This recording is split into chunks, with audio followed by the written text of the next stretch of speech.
गुरुदेव सेवा मंडळ वडकीद्वारा वंदनीय राष्ट्रसंत तुकडोजी महाराज यांचा 55वा पुण्यतिथी महोत्सव व वैराग्यमूर्ती गाडगे महाराज यांचा पुण्यस्मरण सोहळ्यानिमित्त रायगाव तालुक्यातील वडकी येथे दिनांक 23 फेब्रुवारी ते 25 फेब्रुवारी 3 दिवस विविध कार्यक्रमाचे आयोजन करण्यात आले आहे। यामध्ये दिनांक 23 फेब्रुवारी रोजी पहाटे कलशस्थापना, राष्ट्रसंत तुकडोजी महाराजांची सामूहिक प्रार्थना, नंतर भजनाचा कार्यक्रम, त्यानंतर दिनांक 24 फेब्रुवारी रोजी ग्रामसफाई, सामुदायिक ज्ञान, सामुदायिक प्रार्थना, नंतर दुपारी 1 वाजता वंदनीय राष्ट्रसंत तुकडोजी महाराज यांच्या प्रतिमेची मिरवणूक गावातील प्रमुख मार्गाने काढण्यात आली। यावेळी गावातील वार्डात रांगोळीने सजावट करण्यात आली होती।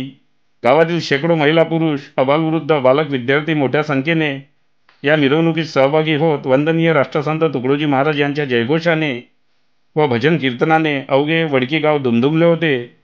नंतर सायंकाळी 4:58 संगीतमय श्रद्धांजली कार्यक्रम घेऊन सामुदायिक प्रार्थना घेण्यात आली। नंतर आज दिनांक 25 फेब्रुवारी रोजी पुण्यस्मरण निमित्ताने सकाळी ग्रामसफाई, सामूहिक ज्ञानपाठ, ग्रामगीता वाचन व दुपारी 12 ते 2 हबप राजू महाराज विरदंडे यांचा काल्याचा कीर्तनाचा कार्यक्रम आयोजित करून सायंकाळी प्रसाद वाटप करून या पुण्यस्मरण महोत्सवाची सांगता करण्यात येणार आहे।